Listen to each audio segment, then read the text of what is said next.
ஸ்ரீ மகாகுருப்யோ நமः. ஹரிः ஓம். சதாசிவசமாரம்பாம் சங்கராச்சார்யமத்யமாம் அஸ்மதாச்சாரியபர்யந்தாம் வந்தே குரு பரம்பராம். ஜெம் டிவியின் நண்பர்களுக்கு எனது வணக்கங்கள். இன்றைய நாள் அனைவருக்கும் இனிய நாளாக அமைய எல்லாம் வல்ல இறைவனை வேண்டி இன்றைய எம்மதமும் நம்மதமே நிகழ்ச்சிக்கு செல்வோம். இன்னைக்கு நம்ம ஸ்ரீ வெங்கடேஷ பிரபத்தி ஸ்தோத்திரத்திலிருந்து ஒரு ஸ்லோகத்தை விளக்கத்துடன் பார்த்துட்டு இன்றைய தினத்து நீதி கதைக்கு செல்வோம். நித்யானமத்விதி சிவாதி கிரீட கோட்டி பிரத்யுப்த தீப்த நவரத்ன மஹப்ரரோஹைஹி நீராஜனா விதி முதார முபாததானௌ ஸ்ரீ வெங்கடேஷ சரணௌ சரணம் பிரபத்யே. இந்த ஸ்லோகத்திற்குண்டான விளக்கம்: நித்யா நமத் விதி சிவாதி கிரீட கோட்டி. அதாவது நம்மளோட விஷ்ணு, நம்மளோட பெருமாளுக்கு நாராயணனுக்கு நம்மளோட பிரம்மா சிவன் திருமூர்த்திகள் என்று சொல்கிறோம், மும்மூர்த்திகள் என்று. அதில் விஷ்ணுவை வணங்குவார்களாம் பிரம்மாவும் சிவனும். அப்படி பிரம்மா சிவன் இவர்களை போன்ற தேவர்கள் எல்லாம் வணங்கும் போது அவர்களோட தலையில மகுடம் என்பது இருக்கும், கிரீடம் என்பது இருக்கும். இவர்களின் அந்த மகுடத்தில், இவர்களின் அந்த கிரீடத்தில் இரத்தின கற்களால் பொதிக்கப்பட்டிருக்குமாம் அந்த ஒரு கிரீடம்.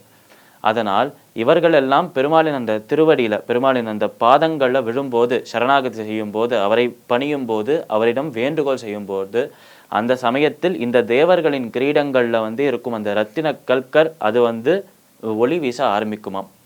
இப்படி இந்த தேவர்கள், இந்த 33 தேவர்களும் அந்த பெருமாளின் திருப்பாதங்களில் விழும்போது அவர்களின் அந்த கிரீடங்கள்லேருந்து வரும் அந்த ரத்தினத்திலேருந்து வரும் அந்த ஒளி நம்ம விஷ்ணுவின் பாதங்களுக்கு தீபாராதனை காட்டுற மாதிரி இருக்கு என்று இந்த ஸ்லோகத்தில் சொல்றார். நித்யா நமத் விதி சிவாதி கிரீட கோட்டி பிரத்யுப்த தீப்த நவரத்ன மஹப்ரரோஹைஹி நீராஜனா விதிமுதார முபாததானோ ஸ்ரீ வெங்கடேஷ சரணௌ சரணம் பிரபத்தே. அதனால் நம்மளோட பிரம்மா சிவன் போன்ற தேவர்களின் அந்த கிரீடங்கள்ல இருக்கும் அந்த ரத்தின கற்கள், அதன் ஒளி பெருமாளின் அந்த பாதங்களுக்கு நீராஜனம் போல இருக்காம், தீபாராதனை காட்டுற மாதிரி இருக்காம், ஹாரத்தி எடுக்கிற மாதிரி இருக்காம். அப்படி பிரம்மா சிவன் போன்ற தேவர்களின் மகுடங்கள்ல இருக்கும் அந்த ரத்தின கற்களால் அந்த தீபாராதனை காட்டப்பட்ட புனிதமான பாதங்களான பெருமாளின் திருப்பாதங்களுக்கு எனது வணக்கங்கள், அவரின் திருப்பாதங்களுக்கு எனது நமஸ்காரங்கள், அந்த பாதங்களே என்னை ரட்சிக்க வேண்டும் என்று பெருமாளின் திருப்பாதங்களை பார்த்து பிரார்த்தனை செய்கிறோம். இந்த ஸ்லோகத்திற்குண்டான விளக்கம் இதுவே. இன்று நாம் கவனத்துடன் செயல்பட வேண்டும் என தலைப்புல ஒரு நீதி கதையை பார்ப்போம். ஒரு குருகுலத்துல ஒரு சிஷ்யன் இருக்கானாம். அந்த சிஷ்யன் அவனோட சேர்ந்து பல சிஷ்யர்கள் சேர்ந்து ஒரு குருவிடம் பயின்று வருகிறார்கள். இப்படி இந்த குரு கிட்ட இருக்கிற ஒரு முக்கியமான ஒரு கேரக்டர் என்ன, இவர் எப்படிப்பட்டவர் என்றால், இவர் ஒரு சமயத்தில் ஒரு நேரத்தில் ஒரே ஒரு விஷயத்தை மட்டும்தான் சொல்லி தருவாராம். அதாவது இப்போ ஒரு விஷயம், இன்று ஒரு விஷயத்தை ஆரம்பித்தார் என்றால் இன்னைக்கு முடிகிற வரைக்கும் அதே விஷயத்தை பற்றியே பாடம் எடுப்பாராம். அடுத்த நாள் வந்தால் அதே விஷயத்தை ஆரம்பிப்பாராம், அன்று முழுவதும் அதே விஷயத்த சொல்லி தருவாராம். இப்படி ஒரு விஷயத்த, ஒரு டாபிக் எடுத்துட்டா ஒரு விஷயத்தை பற்றி சொல்லித்தரணும் என்ற ஒரு முடிவு எடுத்துட்டார் என்றால் அந்த விஷயத்தை முடிக்காமல் இன்னொரு விஷயத்துக்கு போக மாட்டாராம் இந்த குரு. இப்படி இருக்கும் இந்த குரு, இப்படி இருக்கும் இந்த ஆச்சாரியனை பார்த்து பல சிஷ்யர்கள் சந்தோஷப்பட்டு, பரவாயில்ல ஒரு விஷயத்தை கத்துந்தாலும் அந்த ஒரு விஷயத்தையும் ரொம்ப துல்லியமாக ரொம்ப விரிவாக நம்ம கத்துண்டே வரும். அதனால் இந்த மாதிரி ஒரு விஷயத்த கூட இவ்வளோ டீட்டெயிலாக கற்றுக்கிறதுனால நம்மளுக்கு தான் நல்லது என்று நிறைய பேருக்கு தெரியாது தான் அந்த சிஷ்யர்களில்.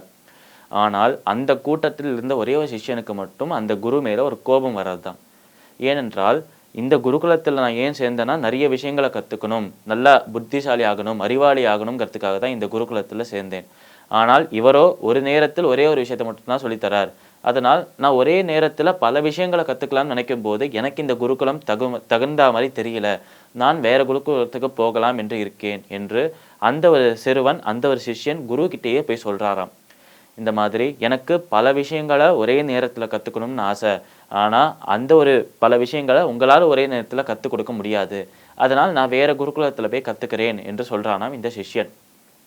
இப்படி சொல்லிட்டு இருக்கும்போது இந்த சிஷ்யன் அந்த குருவுக்கு தெரியுமா, எப்படி இருந்தாலும் இப்படி சொல்லுவான், ஆனால் நாளைக்கு திருப்பி வரதான் போகிறான். அதனால் இப்படி இருக்கும் இந்த சிஷ்யனுக்கு ஒரு பாடம் புகட்ட வேண்டும் என்று அந்த சிஷ்யனை, சரி நீ இப்போ போ, நாளைக்கு காத்தால பார்த்துக்கலாம் என்று அந்த குரு அனுப்புகிறாராம்.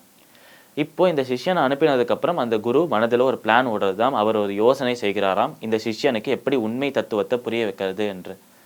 அப்படி இந்த குரு யோசித்து வைத்த அந்த யோசனை என்ன, அந்த பிளான் என்ன, அதை அவர் எப்படி செயல்படுத்தினார், கதை மேலும் எப்படி நகர்றது, நாளை தினம் பார்க்கலாம். மீண்டும் நாளை சந்திப்போம். நன்றி, வணக்கம்.